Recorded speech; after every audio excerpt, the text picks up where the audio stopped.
दो थ्योरीज हैं। एक थ्योरी ये कहती है कि आज का जो भारत है वो पंडित नेहरू की वजह से है। एक थ्योरी ये कहती है कि जो भारत में जितनी भी दिक्कतें हैं वो पंडित नेहरू की वजह से हैं। आप किस थ्योरी को मानती हैं? मोदी जी ने हम सबकी थ्योरी इकट्ठी लाल किले से बोल दी थी, अगर आपको याद हो 15 अगस्त के अपने पहले भाषण में उन्होंने साफ कह दिया था कि आज का जो भारत है वो अकेला हम कुछ लोगों का बनाया नहीं है, जितने भी इस देश के प्रधानमंत्री रहे हैं सबका कंट्रीब्यूशन इस भारत को बनाने में रहा है, मोदी जी ने कहा। आपने कहा कि आलोचना का अधिकार है और होना चाहिए, यही एक स्वस्थ परंपरा है। लेकिन दीदी, आपको नहीं लगता कि आपकी आलोचना की ये जो स्वतंत्रता है, इससे ही आपको पॉलिटिकल बहुत नुकसान हुआ है आप ही की पार्टी में? नहीं, वो आलोचना नहीं थी ना, मैं कभी अपशब्द थोड़ा ना बोलती थी। जैसे वो उस दिन जब मैं अडवाणी जी से नाराज हुई हूँ, लाइव हुआ है सब पूरा और मैं वॉकआउट कर गई हूँ, उसमें मैं उनको दादा ही बोल रही थी। मैं जो बोल रही थी वो बहुत सैद्धांतिक बात बोल रही थी। आप ये ध्यान रखिए कि मैं एक महिला थी, मैं जिन वर्गों को रिप्रेजेंट कर रही थी उनकी सेल्फ रिस्पेक्ट मुझसे जुड़ी हुई थी, जिसमें आइडियोलॉजिकली कमिटेड वर्कर के को प्रेजेंट कर रही थी। अगर मैं उस दिन वो बात का जवाब ना देती तो मैंने अपने लिए जवाब नहीं दिया था, उन करोड़ों लोगों का सम्मान बचाने के लिए मैंने वो जवाब दिया था जो आप लोगों को लाइव दिखाया जाता है। जी सर मैं आपके पास आऊंगा, बाकी दो लोग भी। जयशंकर जी। माँ जी, बहुत सारी बातें हो गई। आपने अभी भगवा आतंकवाद के बारे में बात किया, लेकिन भगवा आतंकवाद की जो जिसने थियरी दिया वो इस सरकार में मंत्री बन गया।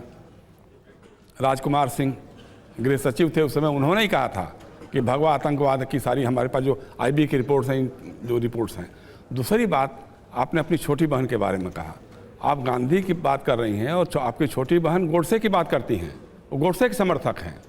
एक और सवाल अंतिम में करना चाहूँगा ये कि एक बार जब हमारी आपसे बात हो रही थी इंडिया टुडे के लिए, हमने आपका इंटरव्यू किया था, तो आपने कहा तो मैं तो एक फिनिक्स चिड़िया जैसी हूँ जो अपनी भस्मियों से उठ खड़ा होती है। आज वो आपके भीतर की फिनिक्स चिड़िया कहाँ है? पहले जो फिनिक्स होता है ना, फिनिक्स जो होता है वो पहले भस्म होता है और फिर राख में से उठ के खड़ा होता है। हाँ। तो मैं अभी भस्म कहाँ हुई हूँ? मैं तो साक्षात हूँ। जब भस्म तो होने तो दीजिए मुझे, मैं तो साक्षात हूँ, मैं भस्म नहीं हुई हूँ। तो मेरे अभी भस्म होने का मौका आएगा नहीं, मुझे कोई भस्म कर नहीं पाएगा। जो करेगा वही भस्मीभूत होगा, वो फिनिक्स नहीं है, वो खड़ा नहीं हो पाएगा। मैं तो खड़ी हो जाऊंगी, खड़ी हूँ। वो ये पूछ रहे हैं कि जयशंकर जी पूछ रहे हैं कि साध्वी प्रज्ञा नाथूराम गोडसे को देशभक्त मान चुकी हैं, कह चुकी हैं ये बात। मुझे उनके बारे इस स्टेटमेंट का मेरे को जहाँ तक स्मरण है, इसके बाद उनको समझाया गया था कि उनको अपनी वाणी पर नियंत्रण रखना चाहिए बोलने में, और इसकी उनको पर्याप्त दंड भी मिल गया था। देखिए, कुछ महिलाओं की आपको मानसिक स्थिति समझ के चलना पड़ेगा। जितना उत्पीड़न उस महिला का हुआ तो ऐसी वाणी कई बार निकल सकती है जो बाद में उसको ही लगे कि मैंने गलत। जैसे मायावती जी हैं, मैं आपको मायावती जी का बताती हूँ, आप लोगों ने मायावती जी के बारे में जानकारी होगी, वो कुछ भी बोल देती थी तो लोग बहुत नाराज होते थे। जो सोफिस्टिकेटेड किस्म के पॉलिटिशियंस होते हैं वो बहुत नाराज होते थे। तो हमेशा बोलती थी उसकी बैकग्राउंड तो देखो कहाँ से निकल के आई है, वो जहाँ से निकल के आई है वो उत्पीड़न की एक प्रक्रिया है जो उसने सुनी है, वो झेली है। तो उस कई बार ऐसी बात उसके मुंह से निकल जाएगी तो उसको लेकर के उसको आप पार्टी का स्टेटमेंट नहीं बना सकते। किसी एक इंडिविजुअल के स्टेटमेंट को आप पार्टी का स्टेटमेंट, आप मुझे तो पार्टी के 3 लोगों का नाम लीजिए, मैं उसका जवाब दे सकती हूँ। मोदी जी ने कहा क्या, अमित शाह ने कहा क्या, राजनाथ जी ने कहा क्या, और हमारे क्या बोलते हैं जगत नड्डा जी ने कहा क्या, हमारे राष्ट्रीय महामंत्री ने कहा क्या। इसके अलावा के जो जवाब हैं वो किन परिस्थितियों में उनके मुंह से निकल गया, उनको पार्टी ने क्या दंड दिए, उस पर भी तो गौर करिए फिर आप। ठीक है, रामकृपाल जी। उमा जी, सन 86 के बाद से जो आप लोगों ने एक आंदोलन किया और 1992 में जो हुआ, मैंने आपको वहाँ देखा था, लखनऊ में मैं था संपादक। उस समय आप लोगों ने जो भारत, आने वाले भारत का सपना देखा था, आज मैं पूछ रहा हूँ कि जो उस समय की तस्वीर आपने भारत की सोची थी, अगर मैं कहूँ कि वो अगर परसेंटेज टर्म में आप बात करें तो वो सपना कितना पूरा हुआ है, एक सवाल मेरा है। और सिर्फ आर्थिक नहीं मैं कह रहा हूँ, सामाजिक सांस्कृतिक जो भी आप लोगों ने किया था, क्या हम वहाँ तक पहुँचे हैं, कितना दूर हैं, क्या दिक्कतें हैं? और दूसरा मेरा सवाल है, क्या इस देश में अपोजिशन का भविष्य क्या है?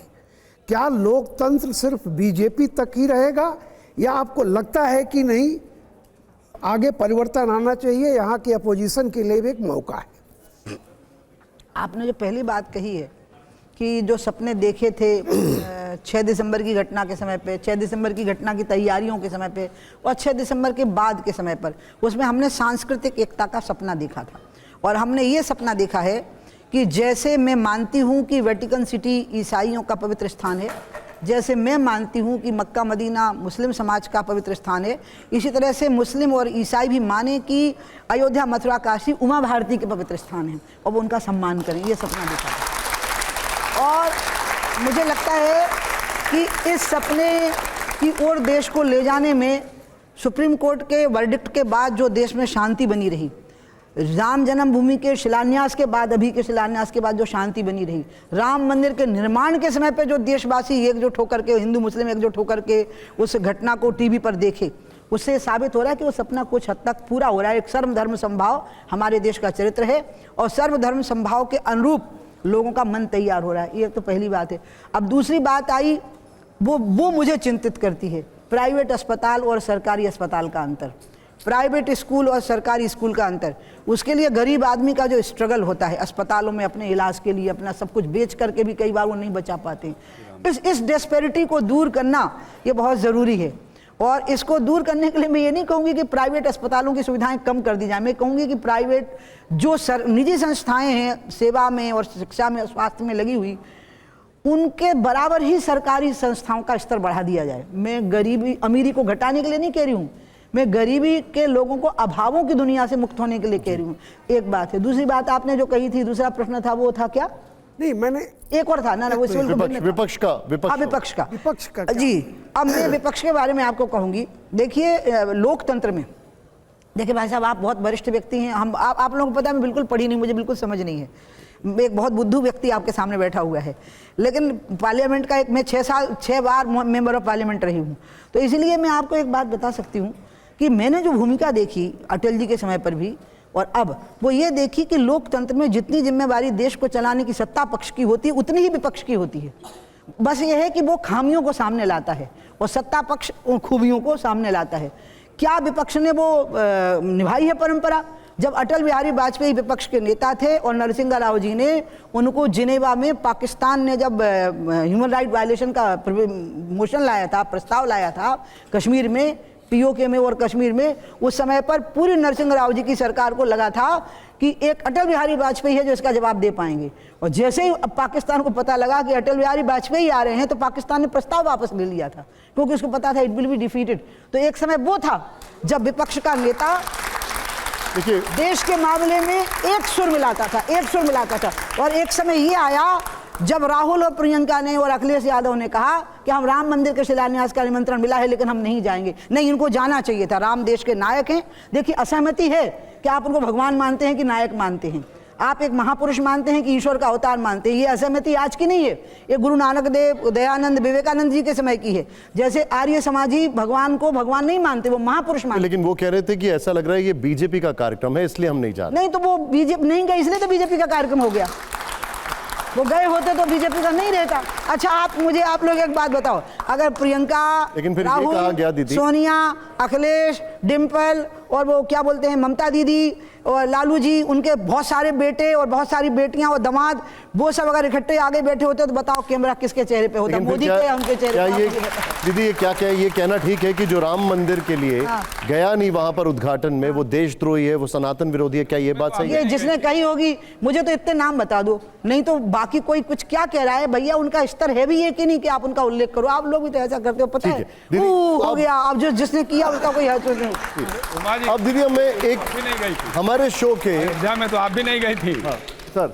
जब अयोध्या में जब हुआ शिलान्यास, तो उस समय तो आप भी नहीं गए, आडवाणी जी नहीं गए, जोशी जी नहीं गए, विनय कटियार कहीं दिखाई नहीं दिए। जो लोग अयोध्या आंदोलन के नींव में थे वो लोग तो गायब दिखाई दिए।